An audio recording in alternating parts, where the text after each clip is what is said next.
This is Phantom Electric Ghost, and we're live on the air with Malisa Hepner, and you're the host of the Emotionally Unavailable Podcast. Welcome to the Phantom Electric Ghost Podcast. How you doing tonight? Thank you for having me. I'm good. How are you? Good, good. So, how are you doing tonight? And a couple of questions I'll ask you before that is, what motivates you, and why do you do what you do? What motivates me and why I do what I do are kind of the same answer, and that is I have experienced profound darkness in my life, and I found a light that I am very passionate about sharing with others. hmm So, what made you want to do the podcast? I'm a Gemini, and I love to talk. And I think a big theme in childhood and early adulthood was feeling silenced. And I love to talk a lot. And by the time it came around to starting one, I was just ready to just share myself with the world. So, it was easy for you to be a podcaster? It felt like a natural thing to do? Felt very natural. Yeah, there's nothing about it. The tech side of it is quite the pain, but otherwise, talking, yeah, I could talk to anyone. So in your podcast, are you doing it as a soliloquy or do you have guests on? I have guests. You have Now, in guests. the So is, beginning, whenever you're first starting and it's kind of a struggle to get guests, there would be some solo episodes. But yeah, the preference is to have guests. and so you like to, and so like in terms of like your output, how often do you work as a I am podcaster? putting out. I put out 3 episodes a week. 3 episodes a week. That's cool. hmm And how long have you been doing it? On April 29th, it'll be a full year. Full year. Yep. So had you done anything like it? Had you been a blogger? Had you been doing anything similar to it before you started? I mean, not really. I've always shared a lot on like Facebook, on my personal Facebook, and I have written books. And I guess in some ways I have led lots of professional developments and things like that, but that not really anything like podcasting now. Yeah, you hadn't been doing like webinars or being a public speaker or doing like, Not before I started, no. have you kind of segged into doing like webinars or doing like conferences and things like that? Has that have become, Kind of all at the same time. I start like I knew that was a part of what I wanted to do whenever I left a full-time job. So I kind of started doing all of it at the same time. because like the webinar, like if you have a book, you do a webinar, you like have people come and Mhm. they have a session, might be a retreat. Have you Oh, done we that haven't type done of the thing? retreat yet. I would Have you love done to, but I'm still early on in the webinar stuff. And like I'm a therapist, so I do a lot of therapeutic type things on the internet. that? Hmm. But yeah, I'm still working on growing an audience that would want to participate in the Hmm. webinars at a larger scale before I do retreats. Yeah. So it's basically your focus is on mental health and trauma. Is that the focus? Kind of, but really it's about human connection because how things evolve once you start them. And when it started, it was a way for me to connect, but it was also a way for me to share all of the things that I was learning in my personal life. Um, and talking to other people about their level of understanding about what emotional availability and intimacy is. And it has really transformed. I talk to a lot of like entrepreneurs. I love to talk to entrepreneurs because I feel like anyone in that space has got to go through like a spiritual evolution to overcome all of the fear and doubt and all of the things. So I find that it's an easy connection to make when I'm speaking to entrepreneurs. I talk to a lot of like mental health experts too, but I try to just get their story. Like, I mean, I'll promote them in any way they want me to, but Hmm. but mostly because it's my show and I want to talk about the things I want to talk about. I try to get their story and just connect on that human level. Yeah, so you try to get a story that frames within the context of like your emotionally unavailable theme. Is that something you Kind said? of. That's what I'm saying about evolution is that like it's really just talking about the things that we've had to learn Mm, to get on the other side of the darkness, yeah. Well, I think a lot of And that times, like, started with becoming emotionally available, obviously. Like, I mhm, literally didn't have a single clue that I was emotionally unavailable. Happened upon like a quiz, and because I'm a person who will just take a random quiz. And I was like, mhm, what? Me? And because I mean, I've been traumatized up in my whole life. So I was like, what do you mean? And then I was like, oh, I'm not vulnerable at all. In fact, I don't like to share my feelings with people. Oh, interesting. And it really just started to change my paradigm. And like, oh, I have a lot of healing to do, which I knew because I had just come out of my own like really bad mental health crisis. But it gave me a very good place to start. yeah, because you had a background in like hospice and education and teaching and in like you said, like therapy, right? Yeah, so my I'm a therapist by way of a licensure through social work. So I was a hospice social worker full time. I still do a little bit of part-time bereavement work, but full time, and then made a giant shift towards education, and was a teacher for a minute and then switched to school counseling, and I did that for a while. And then that's the full-time job that I left in May and just Hmm. started all like my stuff from ground zero. And so you're full time into like your creative or your entrepreneurial effort now. Mhm. Yep. That I think that's interesting because that's what I talk to in this space is like I found a way to kind of weave a thread of creativity. You know, whether you're like a mental health professional, like a TEDx speaker, an entrepreneur, or a filmmaker, musician, like the creativity to go and decide to be an entrepreneur, Yes. to go and decide into whether or not you're being a musician, which is like a different type of entrepreneur versus like a business owner or a therapist. But it's Mhm. still like you're still taking your talent to build like a business. Right, Like and it still takes a lot of belief in yourself and a lot of disbelief of the critics, you know? yeah, like how can you give yourself a permission structure to not just do the 9 to 5, to go outside of Yeah. that and to be your own boss, have your own vision enacted, and then have to deal with the fact that is your vision. So if you get the feedback, this is your baby. Yeah, exactly, and you wanna nurture it and defend it with your life. And, Yeah. it's funny to me because this is not a foreign concept to me at all, but I'm still amazed at the amount of people who are very doubtful of the creative or the entrepreneur. And it's like, honey, your life looks really sad. So I don't know why you're doubting mine. Like I'm living the life of my dreams right now. So Yeah. Well, I think it's like it's hard because it's not the common path. It's you're kind of right. like the uncommon path because we're kind of all trained to like, oh, I'm going to be a dentist, or I'm going to be a lawyer, or I'm going to be this. So there's this whole structure. And then what I find is like I've run into people when they decide. I've run into tons of doctors that suddenly decide like I Yeah. don't want to be a surgeon. I want to be a writer. I want to be a Yep. TEDx speaker.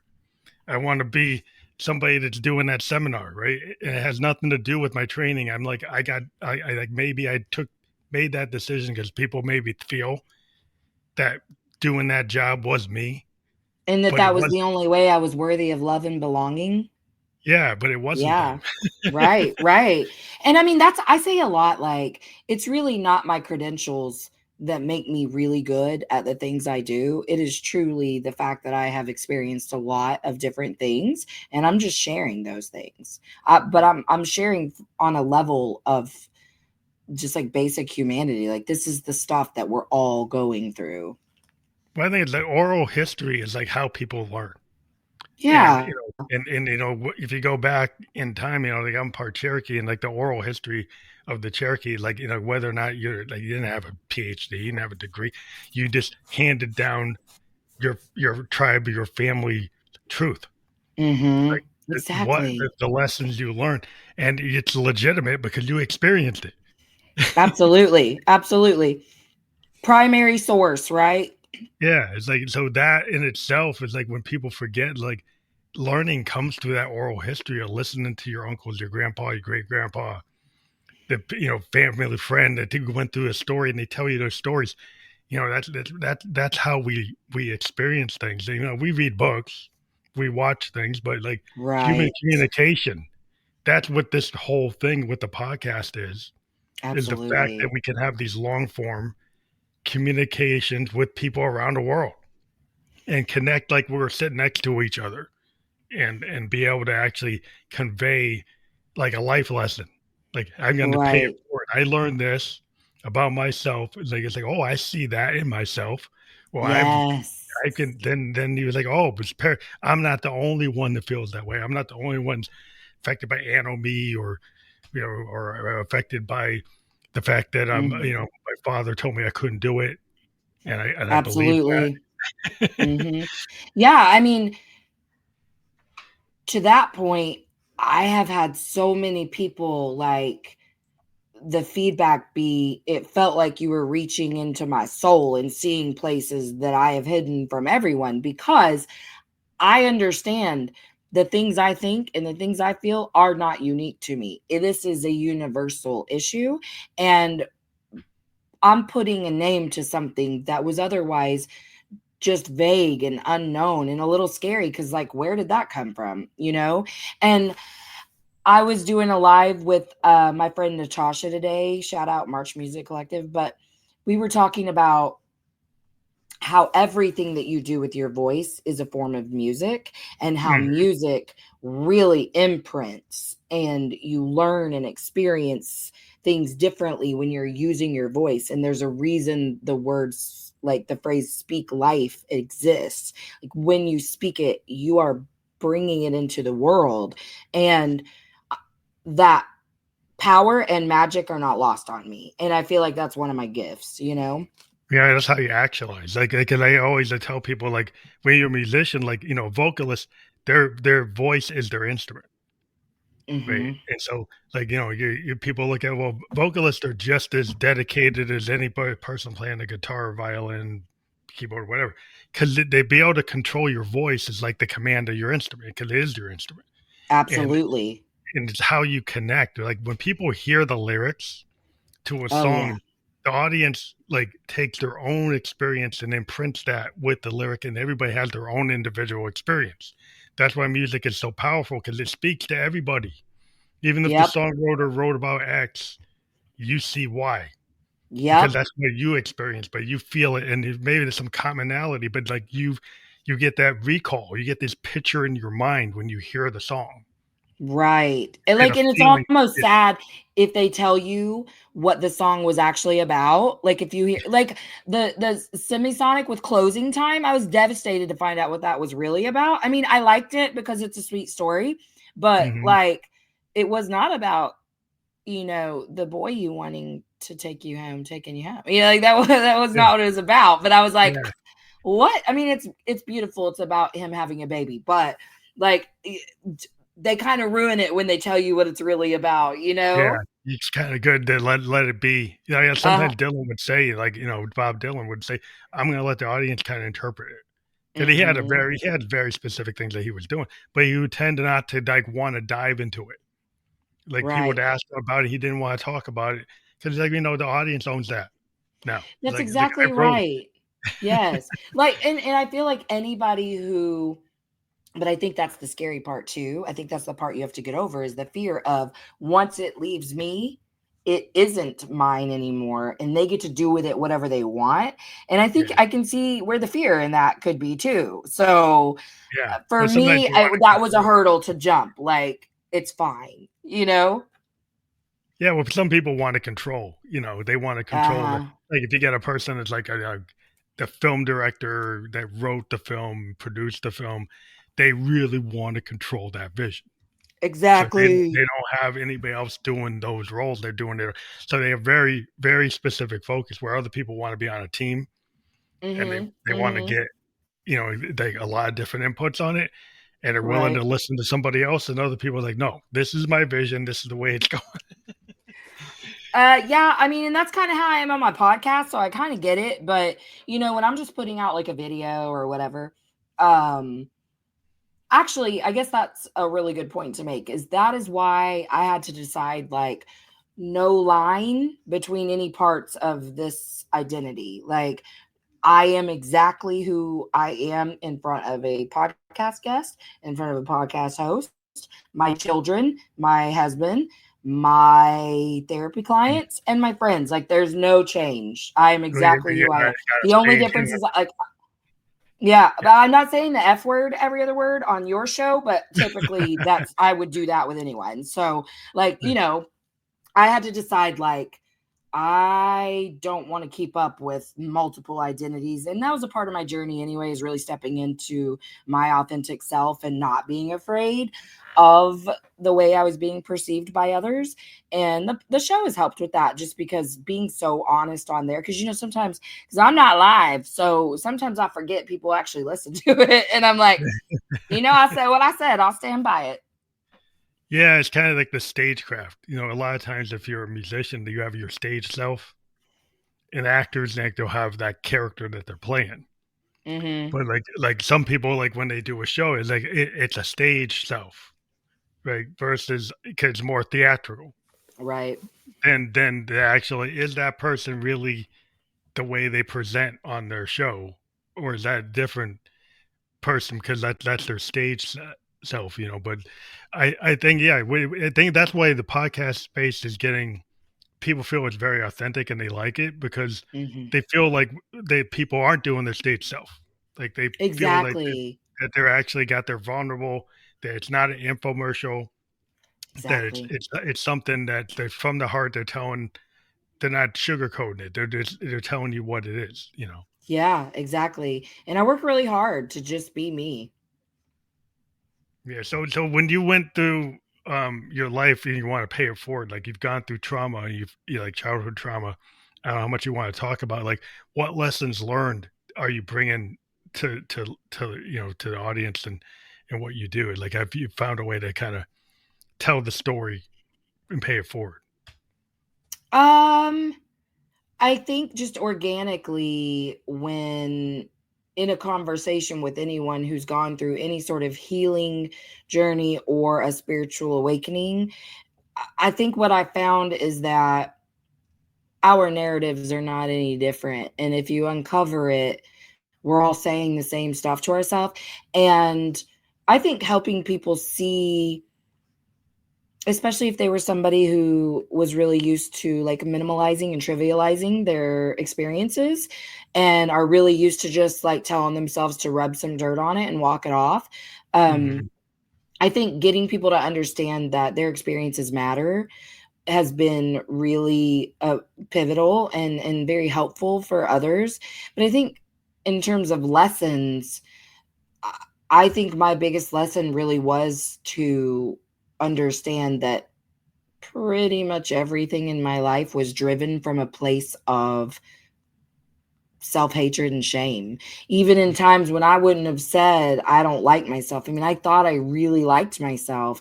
And then as I started to uncover perfectionism and the sneaky ways that that pops up in my life, and I just connect with people over really common experiences that we're all having. But like today I had someone on who wrote a book about recovering from narcissistic abuse from her spouse. And I Hmm. said, well, after my parents who were addicts were kind of out of the picture, I was raised by a narcissistic grandma. And we were just like shocked at how identical our experiences were, even though the relationships were totally different. So I think Hmm. connecting like that and somebody saying, me too, it doesn't ever get old because most of us in childhood, early adulthood, we didn't matter to the people we were supposed to matter to. We Yeah. were all left to kind of deal with big emotional developmental milestones all on our own and try to figure it out by ourselves. So at this age, to be like, you too? Oh my God, The great. Like nurturing, it they never gets old.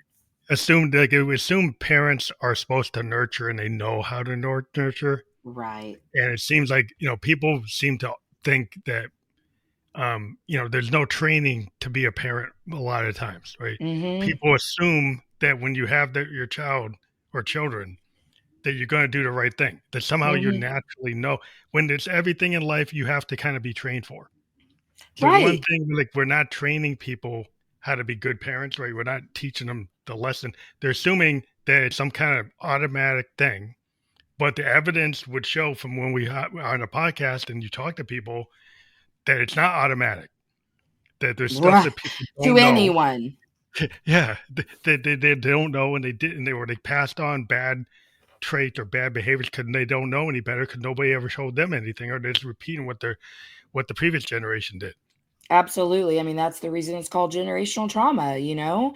And I think too, though, one of my big points is no matter what role you're talking about, employee, spouse, child, whatever part of your identity that you're looking at is, to be good at any one of those requires kind of the same thing. The difference between every other identity and parenthood is the metrics that we use for success. Like you can Mhm. be emotionally unavailable and toxic AF and all of these things and be a high powered CEO, but you're probably not going to be a good parent. You can be a really good teacher and be all of those things, but you're probably not going to be a good parent because the metrics for success are defined differently. But you're going to be a lot better at every part of what you're doing in life if you get it together and you heal those wounds and you understand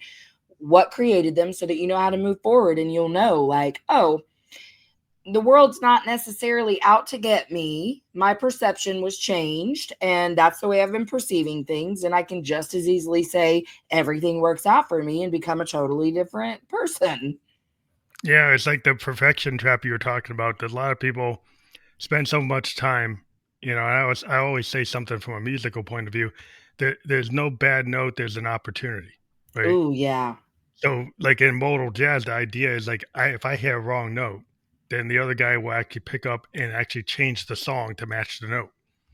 Now, Yeah. somebody who's in a very structured mindset might be a classical musician. They expect a Chopin or Beethoven or Bach. They expect that next note to always be that note. And the other Nothing mindset outside of the the box. modal, yeah, the Hmm. modal jazz point of view or fusion is that note could be different, and it doesn't mean it's wrong. It means it's Right. an opportunity. So you have a more expansive mindset, and you're not Hmm. trying to be perfect. Right. You're trying to be present. So many And people yourself. sometimes Yes. so it's a musical idea, but it can apply. It's like trying to be present in a musical group is actually is important, like in your life, being present for your family, being present at work, being present in that's a good idea to like not be like in this zone where you're thinking about the past, you're thinking about the future, but you're not even paying attention where you are. No That's situational so true. awareness. Absolutely. And but I think unless you've experienced what we're talking about, you hear that and you think it means something totally different, because I've been on this kick about saying your exact words, like, don't worry about yesterday, not tomorrow, like in this moment. But I think people think presence means physical presence. And I'm like, no, no, no, no. The vast majority, I would say all, but I wouldn't want people to get defensive. But anyone who hasn't healed their wounding is walking around here in their head, tied up in a thought spiral about stuff they can't control to avoid dealing with feelings, because we are not taught how to deal with feelings. And our brain wasn't designed to experience feelings, it's literally designed to keep us alive. Yeah, we're just trying to stay safe. I mean, it's been a lot of things are fear driven, like adrenaline, cortisol, like the wolf's at the door.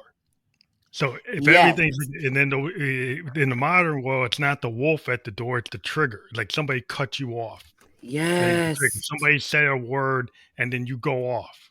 Or they're But they just didn't driving know. too slow. Yeah, they didn't even know your trigger, right? But suddenly they said that one thing, and then they're off.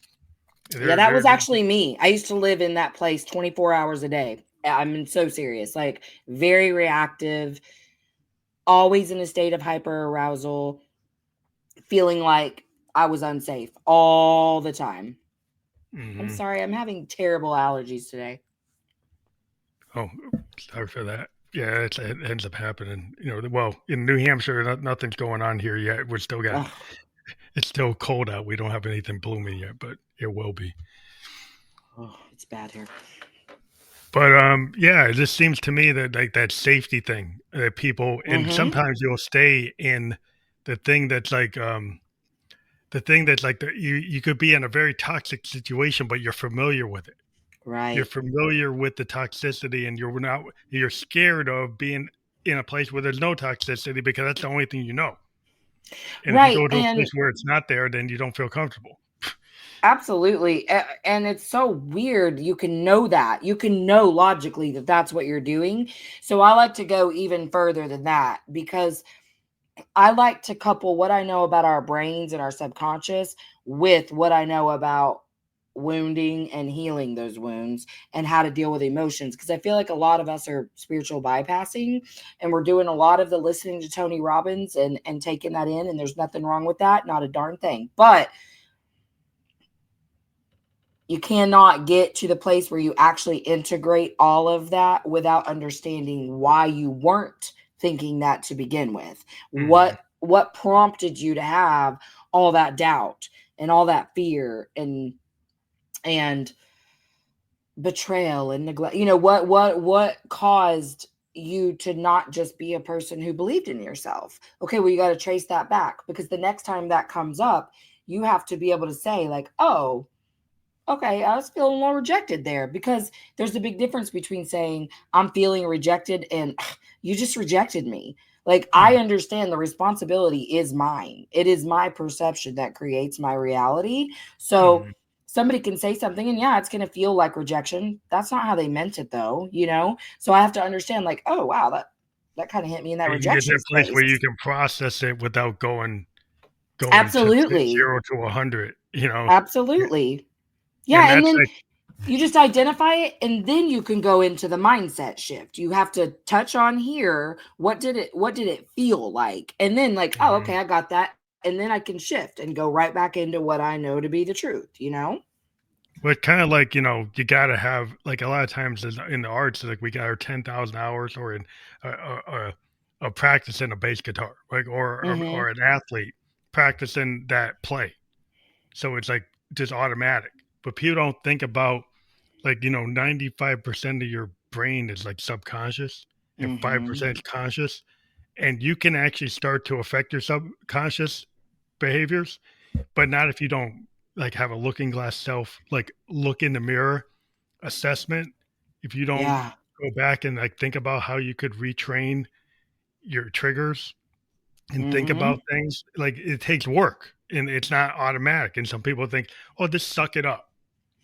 And that's They where the literally say rub some dirt on it and walk it off or you're too yeah, sensitive. yeah. Instead of doing the work that's necessary for you to kind of reprogram, Mhm. they just tell you to shove it down and that doesn't help. Right. Well, and I mean, in essence, if we are like, no, you just gotta fake it till you make it, or whatever the buzz phrases are that the big speakers are saying, in essence, that is still telling people to avoid their emotions because it is normal and natural to experience fear, grief, betrayal, neglect, rejection, abandonment. Those feelings are going to pop up.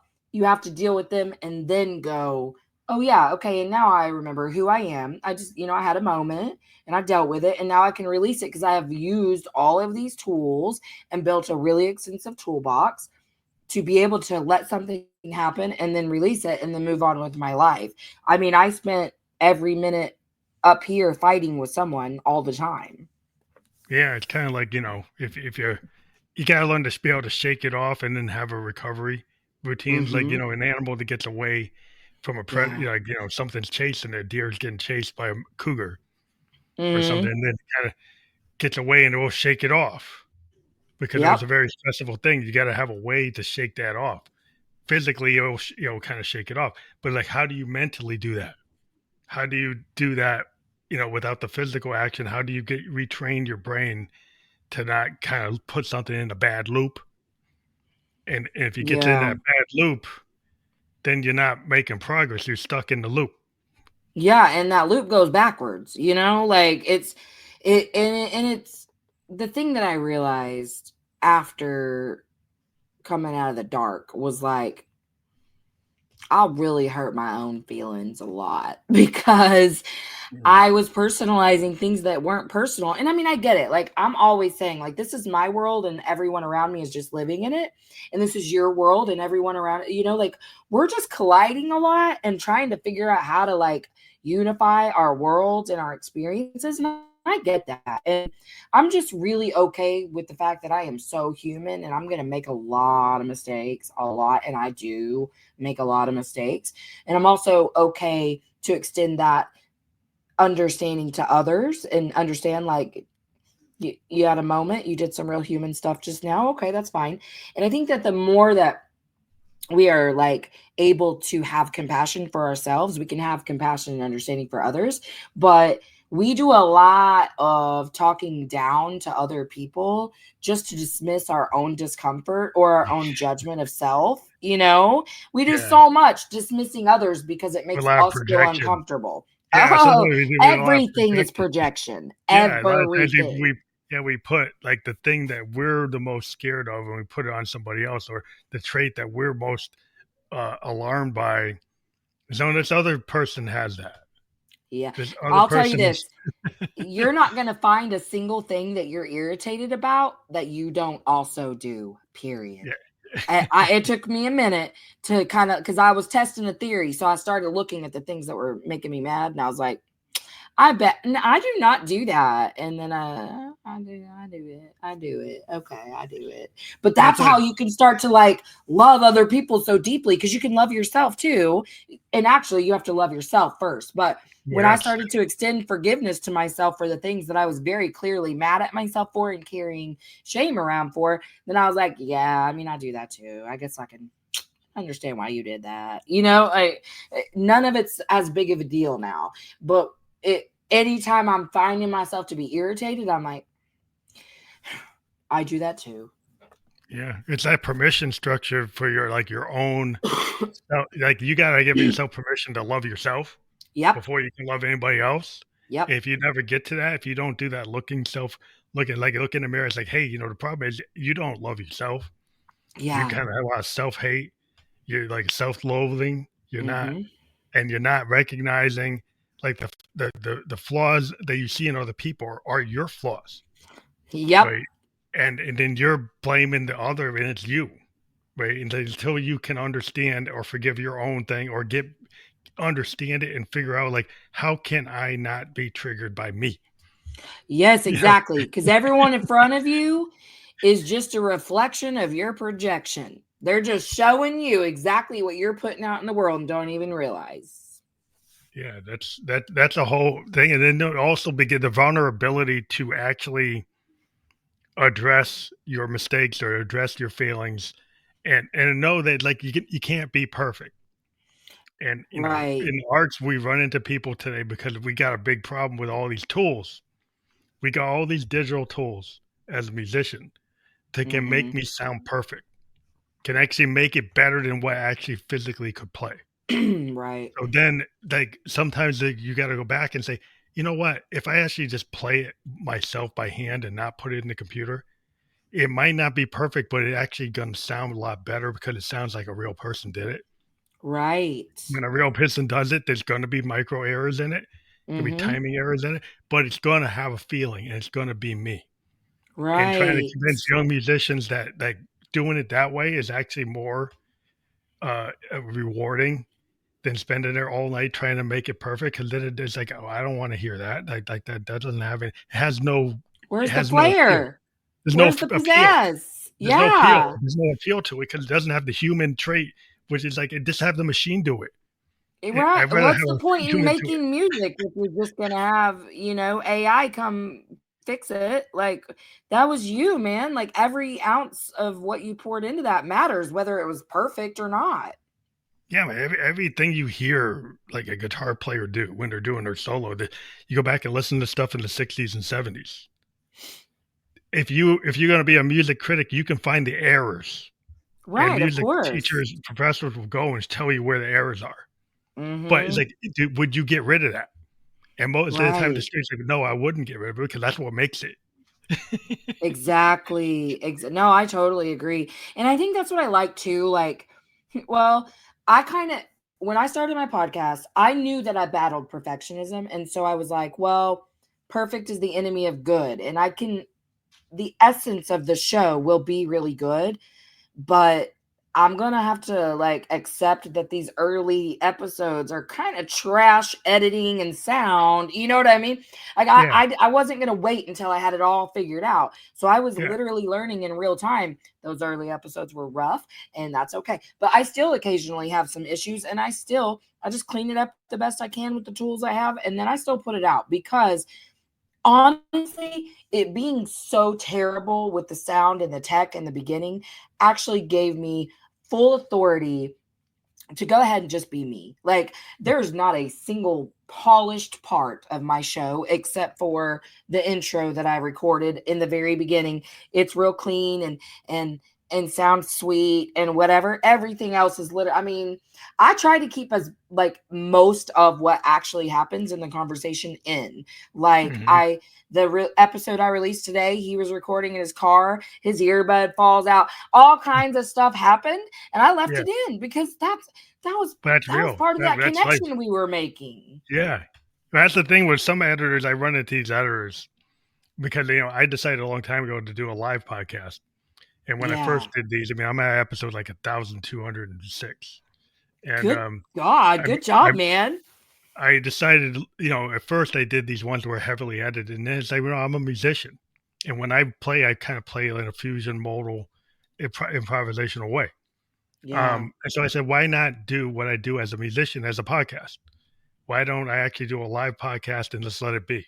Right, like the Beatles, just let it be. Yeah. They just do it, and I found it like people started saying they liked it, right? People wanted to come on because they wanted less structure and they wanted to be in a present moment, not trying to worry about every and with the earbud fell out or whatever happened. It's like they Exactly. wanted to Yeah. be that thing, right? And so that today is like it's even more so. Like you see these people who are not doing mainstream media, like people who are doing their own shows. Like they left big media companies and they have their own YouTube channel, Right. and people were watching them in their pajamas, or they're watching them like cook, or they're watching them and they're like being real. And Yes. it's it's not on a big stage. It's not their hair's not perfect. They don't got their makeup on. No, because they're actually being a human being. It's like, wow, that it's not fake. Right. Then And what's that's wrong what's with that? funny. Even though we all now know that reality TV is fake or Yeah, at least staged, yeah, we're still ate up with reality TV. We are voyeurs in the society. We always have been because it makes us feel connected in some way. It gives you that, oh my gosh, me too, kind of feel like when you can relate to somebody, it makes you feel seen and it heals a little piece of you. So I'm basically just a real reality TV show up on my podcast, because yeah. I do not care. I do not try to pretend to be something I'm not. And I was so glad to have had to cry so much in the beginning with all the issues on trying to figure out how to edit and whatever, because it really just got me comfortable with like, well, welcome. We're figuring things out here. Well, yeah, I think it's good to kind of be in the moment, and like some people won't do. Like I've met artists, like painters. They got tons of stuff sitting in their loft, and Hmm. looking at it and say, "Is are any of these paintings in the gallery?" And they're not ready, right? And I look at it like I'm not a painter, but they look ready to me, Looks good. right? And so Yeah. the people will wait, and it's like, when is that moment gonna come? It's like it's never gonna Exactly. come if you don't just. Sometimes you have to make that step and just put it in the world. And I And knew I knew from the beginning, like, I will get way too overwhelmed if I sit and try to figure all this out at once and then wait to do that start. I was like, how hard can it be? I'll just hit record. yeah, just get it out in the world. And when I was on this app called Spearmint. It wasn't video. It was back in 2016, and it was just on the phone. Whatever iPhone was For around, real? and yeah, and it was just an audio thing. And sometimes people would come in and it would cut out. I mean, you could actually audio interview somebody on this app, and it was like one of the first like podcast apps on the iPhone, and it That's allowed you to funny. like link with somebody. But sometimes it would like if you try to interview somebody like in a foreign country, it would Uh-huh. cut out. You'd have to go do like multiple connections, and you would have like multiple files. It's like we cut out after like 15 minutes, and then I had to do another call, and I got another 15 minutes, and then I got another 10 Oh minutes, my and then I have to gosh. go and edit them all together. And I'm like, this is a pain. But Yes. but it was like, okay, I'm just gonna do it, and I kind of Right. learned over time, and then moved to this new platform. But yeah, I mean, I just did it because it was interesting. Because the guy asked me, he was on that platform, and he said, hey, I see your SoundCloud. He interviewed me, and he wanted to interview me Cool. about my music. And then we liked each other so much that we then ended up doing a podcast. His name was Rock Tunes out of New York. And we did a Oh, podcast together fun. because he had come to me and wanted to talk about my music. And then we started talking about other people's music. And we did a show for like 6 months. And it got me into Wow. podcasting. I was never even going to be a podcaster. I got brought in because this guy Rock Tunes asked me interviewed me, and then I liked it. We did a show together, and then I decided, oh, I'm going to do a show and I'm going to interview people because after a while he couldn't do it. But it's Yeah. like sometimes you never know where something's going to come from, and it Exactly. felt good. So I said, well, I'll just keep on doing it. It didn't That's stop. so cool. I love that. And then we branched away from what we originally are about. We originally would just interview musicians, and then we started talking to anybody that was a creative type of person, and Yeah. that became like a very expansive way of doing it.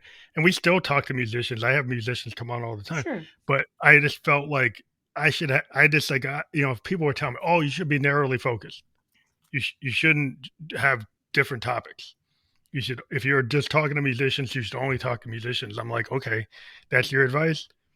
Yeah, I'm not taking it. Exactly, man. That is such a good, powerful lesson too, though, is because everybody got an opinion, everybody, and you just got to go with what you feel like is right for you. Yeah, I mean, you own your show. Like when it's like you have your visions. Like if I want to do this, then I'm gonna go Hmm. there. And the people will always have their opinion about what they think They you should sure do. do.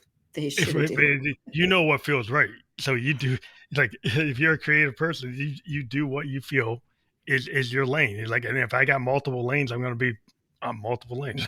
Exactly. Well, and I mean, first of all, it limits your guesting potential to, on who you can have on if you're only interviewing musicians. But also, it would be sad if the musicians that you were interviewing only talked about music also, because now you're limiting your audience also. Like, not everybody just wants to listen to a musician talk about their creative process and how they write, but everybody wants to hear about how that musician got over his fear of failure to put his stuff out into the world. Yeah, you go to a deeper level than you're talking about the human condition.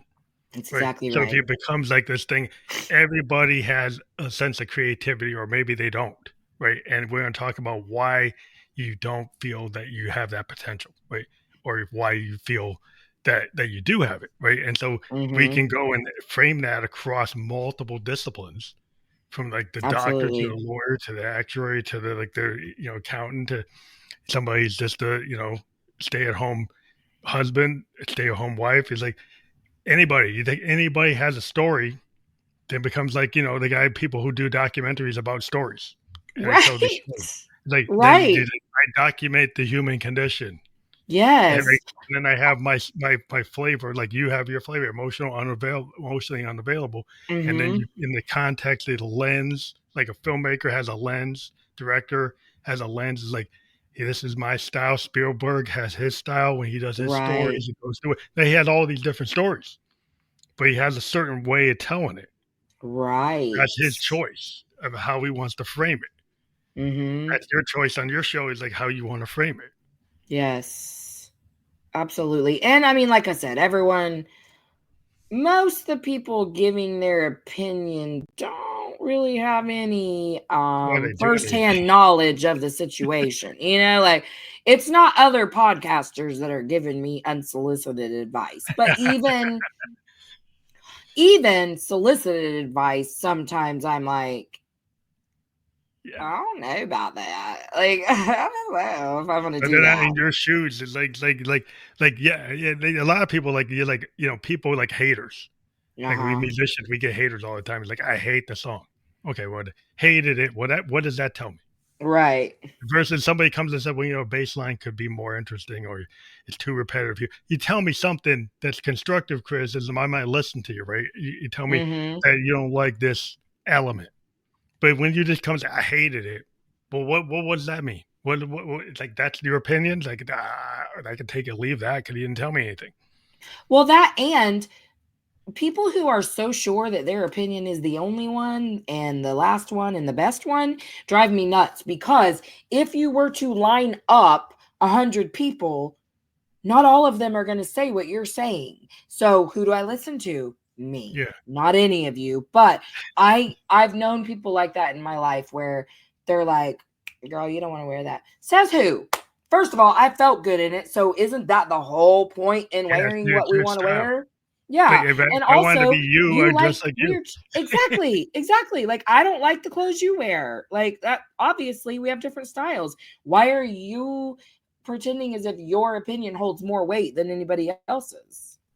Yeah, that's the thing where you'll find with people is like they got these ideas and usually they're stuck in like a certain thing. Like a lot of times, an artist will get like a fan that only likes one period of their creative. Like Right. you get a person like all they like is I got Prince's Purple Rain.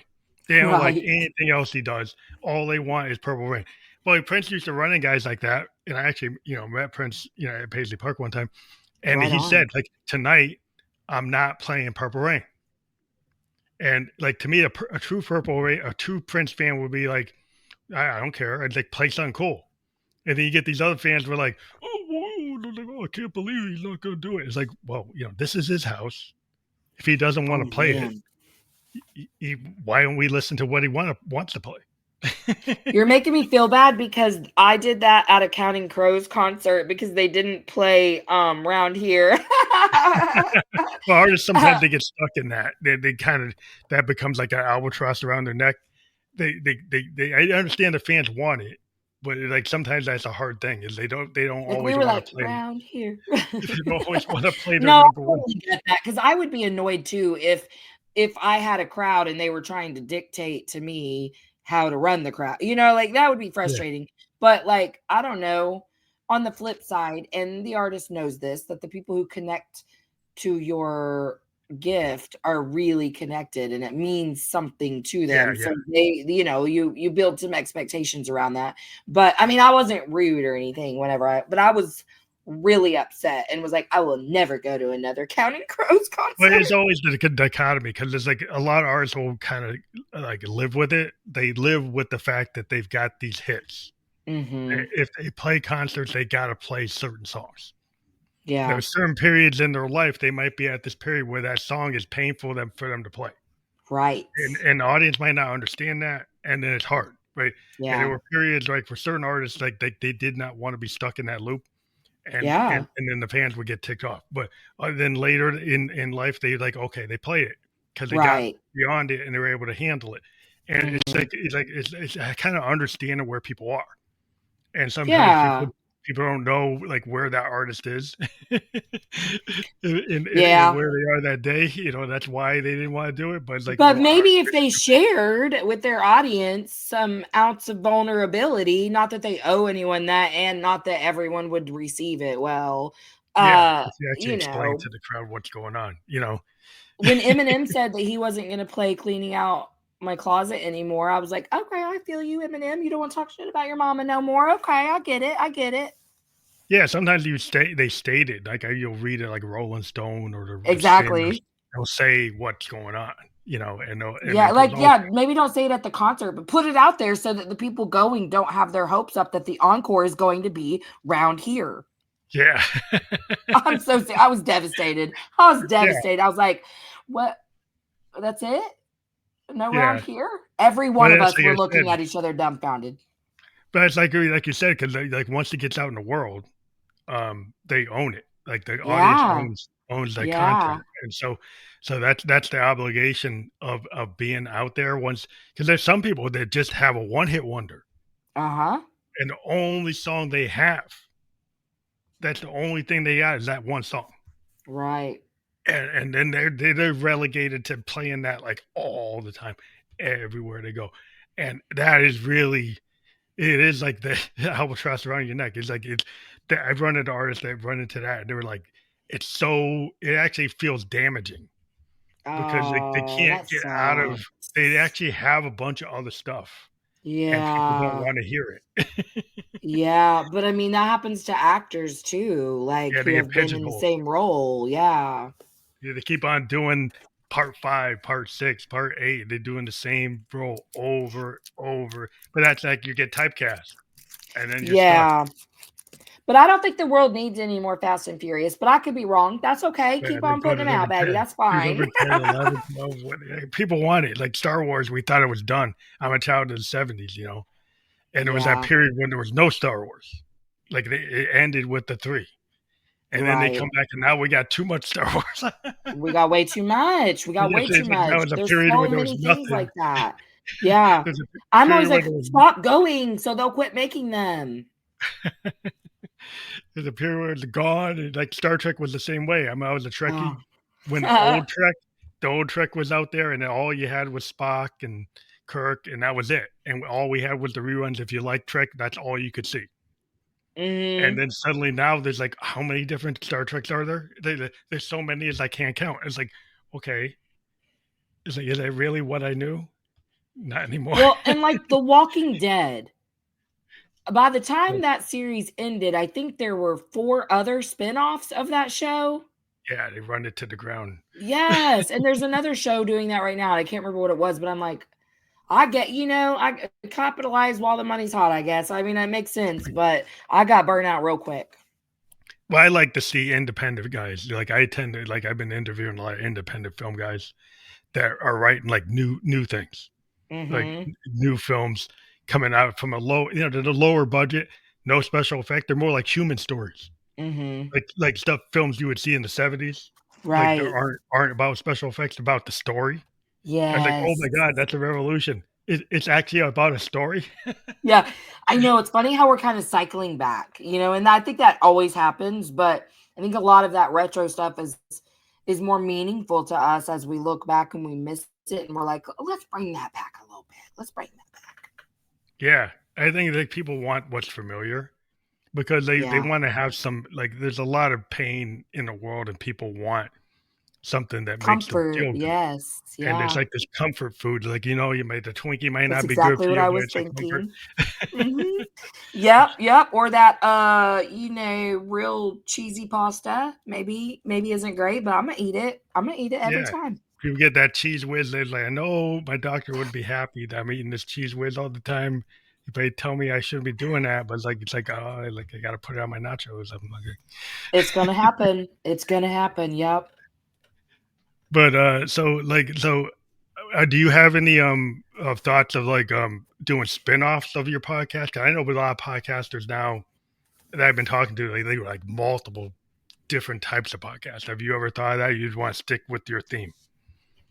Well, I kind of want to this has been a new thought lately, but I kinda wanna do very similar theme, but with a co-host. Like I Mhm. I I love my show and I'm going to keep doing my own thing too, but I would love to have one with a co-host that maybe we only put out one episode a week, but where we're doing the same stuff. Maybe we're just talking together every week.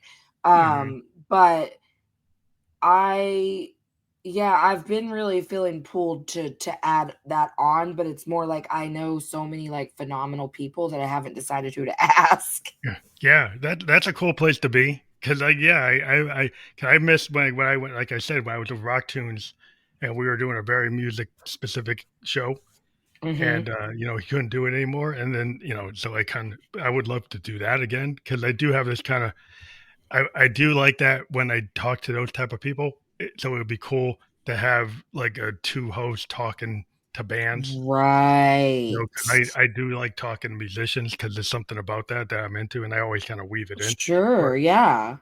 Yeah, but it is something about when you have a co-host. It is really cool when you do, because I've had it before. But it's like it Yeah, it is fun seems cool.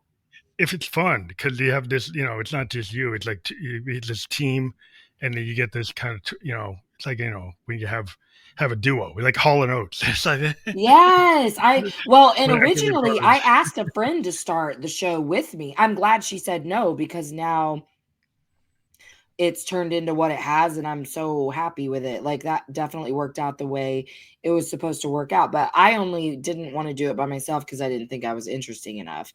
But then as I kind of developed, oh, okay, I can just interview people like, like that. I'm a good conversationalist. And that's what really showed me like that's where I thrive is in conversation. I love to do the public speaking and I will because it's a teaching aspect, but Mhm. like I feel like people probably get the most benefit just out of hearing me have a conversation because that's where I'm going to get really real.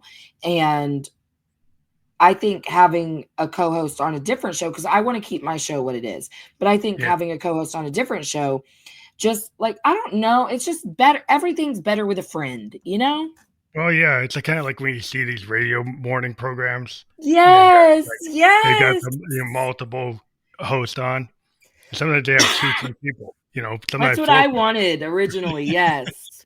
It is kind of fun. I remember whether people like Howard Stern or not, but he had this kind of vibe with everybody talking. All the different voices, all the different radio personalities he had, and every morning, every radio this area has their morning show with their Mhm. usually there's co-hosts, there's multiple hosts, Mhm. and there's like they got a vibe, and people like will stay with that show for like 10 years, 15 years I until it's not did. on the Yeah. There's a local radio show here, the Joey and Heather Morning Show. The only reason I don't listen anymore is because I only listen to my playlists. But oh man, I was devoted. I was devoted. They switched radio stations even. And I've switched radio stations, completely different genre of music. You But still wait. it's that conversation that makes you feel like I know them and like I relate to them. The relatability factor, Yeah, that's what people need. radio and podcasting have that connection where I think the people like that talk radio or the radio morning show, and the podcast kind of segs into that Uh-huh. where we were able to do that for different topics, not just a morning show, not just a comedy show or whatever, but we can talk about all different types of things in the same kind of Right. format, and people Yeah, get to know. not just stuck to one topic. Yeah, and that's where it's become an explosion. In our industry, the podcast is like as a musician, I think I actually do better on my royalties on my podcast than I do on my songs. But that's the way the world is. But Right. that's yeah. Is this a different world? So you seg into like, well, okay, this is a new uh, kind of entertainment and social connection platform. So I think it's a cool place to be. It's awesome that you're thinking about that, and Yeah. I do appreciate all the time we've spent here Yeah, today, I had a good time with you. Thank you so much for having me. and we do have your link there that's been scrolling. Oh, perfect. Thank you. I didn't even notice that. That's Yeah, awesome. Thank you. and that will be fully clickable. Like, and we've been live on Facebook, LinkedIn, and YouTube. We do Good. publish through our distributor, and so you'll see us on Spotify video podcast, Apple Podcast, iHeartRadio, Amazon, a bunch of other platforms, and Newsly. And I want to thank you for being a guest on the Family Electric Coach podcast. Thank you.